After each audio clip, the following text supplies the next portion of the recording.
Virgil Ortiz just destroyed Erickson Lubin in 2 rounds. Is Boots Ennis next? What y'all think? Alright, y'all. Sorry for the long hiatus.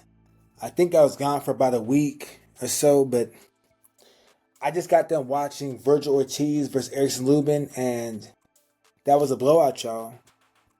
I truly thought that fight would be much closer because Erickson Lubin is a vet, and he's only been stopped by 2 people, and both men that stopped him were monsters. Sebastian Fundora and Charlo. And let's be honest, in both of those fights, Erickson Lubin was competitive. But tonight wasn't the case. Virgil Ortiz didn't give him a chance to get shit going. From the first bell, he walked Erickson Lubin down behind a high guard and a stiff jab and put Erickson Lubin on the ropes. The southpaw couldn't get much going because every time he tried to move, Virgil Ortiz just cut him off and blocked off all exit lanes. He couldn't do anything. And from there, Virgil touched him with the jab and touched him with left hooks and right hooks to the body. And in the second round, he got him out of there. And in the post-fight interview, we saw Virgil Ortiz call over the man, the boogeyman himself from Philadelphia, Jaron Boots Ennis, to a future showdown. He called him out and said, "Hey, come here. You're next. Let's make this happen." Eddie Hearn, De La Hoya, let's make this happen. I mean, let's talk about the matchup between those two because, Erickson Lubin versus Virgil Ortiz I thought would be more competitive, but it wasn't, so there's not much to speak on that. There's not much to say. That fight was a blowout. Erickson Lubin didn't have time or any space or anything. He couldn't get nothing going because Virgil Ortiz is a great pressure fighter. So let's talk about the profiles of both fighters, Virgil Ortiz Jr. and Jaron Boots Ennis. So right now, Virgil Ortiz Jr. is 24-0 with 22 of those wins, by the way, knockout.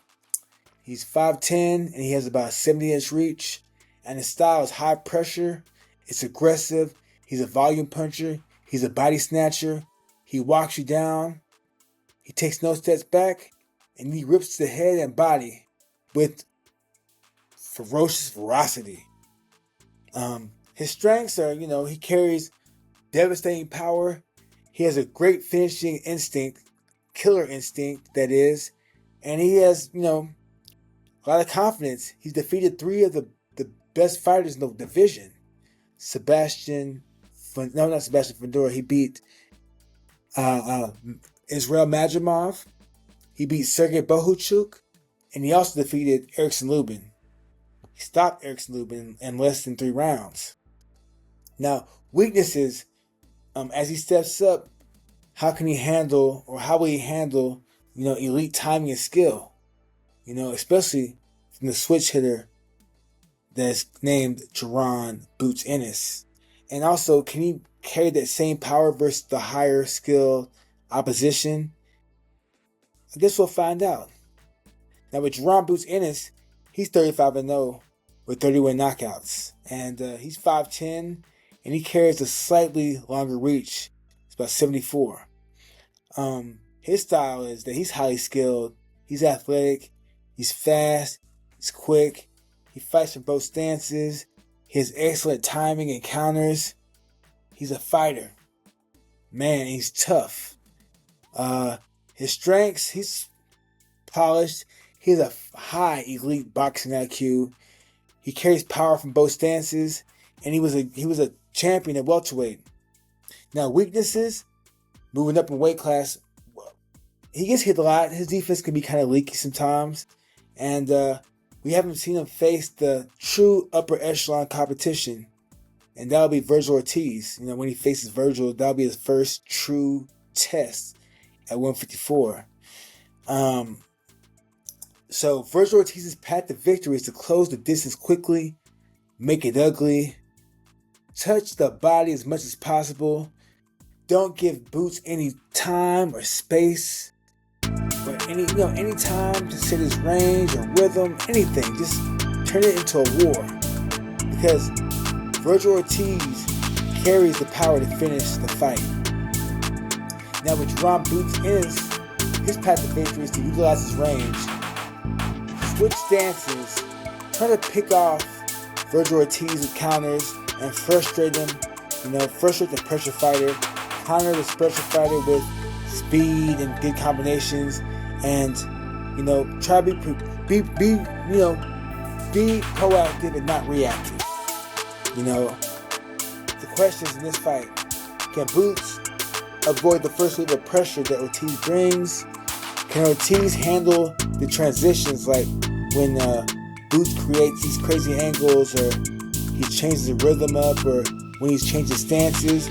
Can Ortiz handle that? We don't know. And then does Ortiz carry the power and the stamina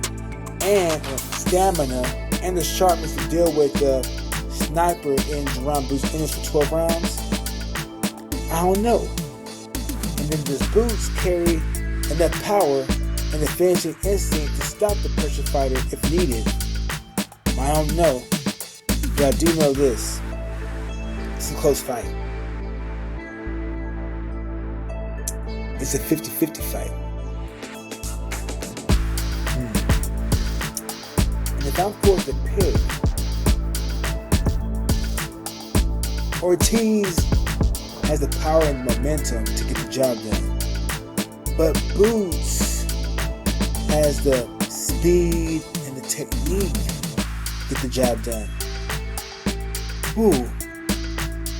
I don't know, because Ortiz does carry a high knockout ratio, but Boots' knockout ratio is pretty high too. A lot of questions need to be asked. A lot of questions need to be answered. I'm just hoping that Eddie Hearn and De La Hoya can sit down and make this fight happen. And we have both men in their prime. They're both undefeated. They both carry high knockout ratios. This is interesting, We got precision versus pressure. Both men have big hearts. I don't know, y'all. Because this will be Boots' second fight at 154. But this will be Virgil Ortiz's fourth fight at 154. So as far as experience, I favor Boots. I favor Ortiz. I favor his experience at the weight class because he's had more fights at 154. But overall experience goes to Virgil Ortiz, not Virgil Ortiz, but goes to Jaron Boots Ennis because Jaron Boots Ennis has more fights. I don't know. I have no idea who wins this one. I'm just hoping it's made because we have two young men in their prime. They really want this fight. I mean, you should have heard them talking in the ring after Virgil Ortiz got that W. Because they both sounded very confident. And Boots said that he's going to make Virgil Ortiz and his team pay for all that mess they were talking. But then Virgil Ortiz said, hey, I wasn't talking trash until your dad started talking trash.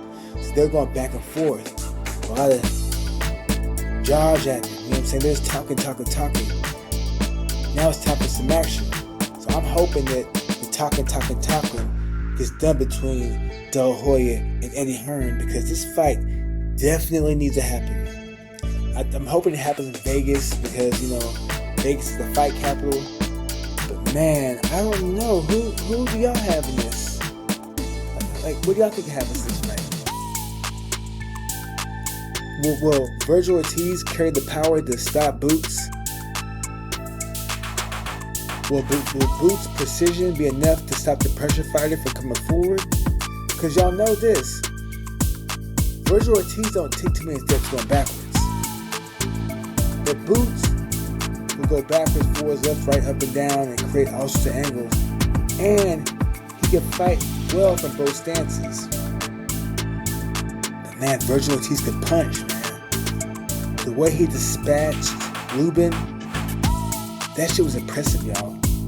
that shit was very impressive because Lubin tends to be very durable. When he fought Fundora, he took a lot of shots, but he didn't go down. He went down once or twice, but he didn't quit. It's just his corner stopped it because of the swelling. When he fought Charlo, that fight was competitive, but Charlo got him out of there with the uppercut, and that was a clean shot. But man, Virgil Ortiz really made Erickson Lubin look human and very average. And Erickson Lubin is far from average. He's a true world-class fighter that possesses true world-class skills.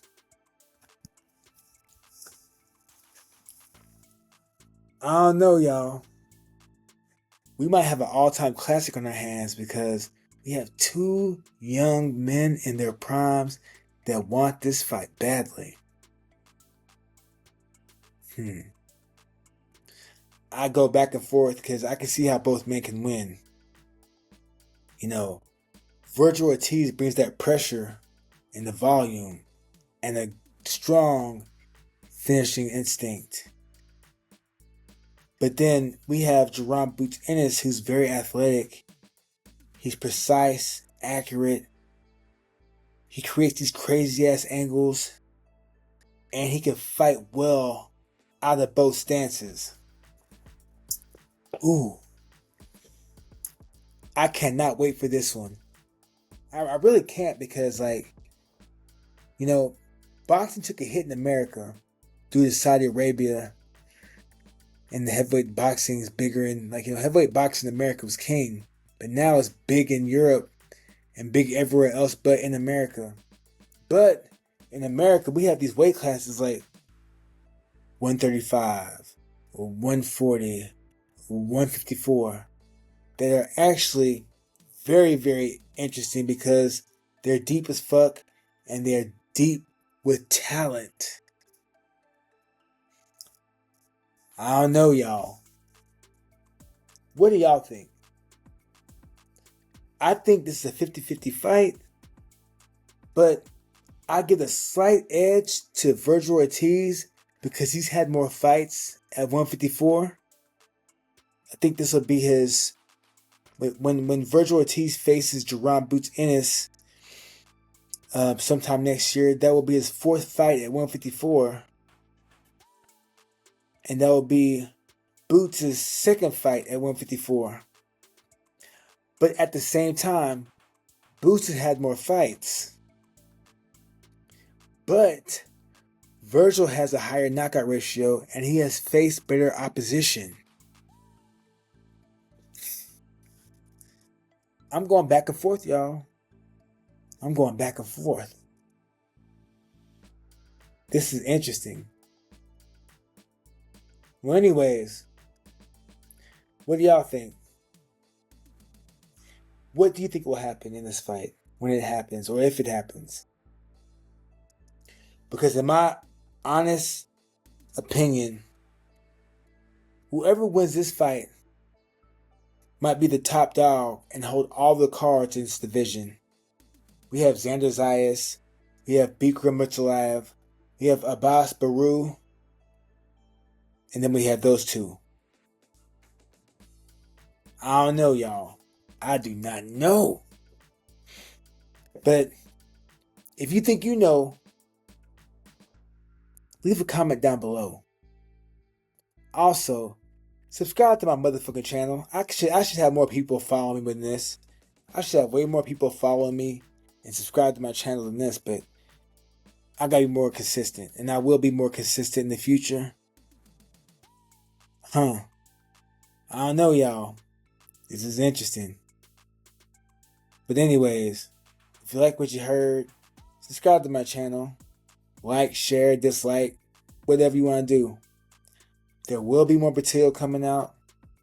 And I think next week we have Dyer versus Lorenzo Hunt in BKFC, which is one hell of a fight. I'm excited for that. We have Benavidez versus Anthony Yard. That card is a banger. That card is stacked. Yeah, so y'all, I don't know. Things looking kind of good. I like the way the year's gonna finish. We have some good fights coming on, y'all. So, anyways, I'm out, y'all. Gotta take my ass to bed, but y'all take it easy.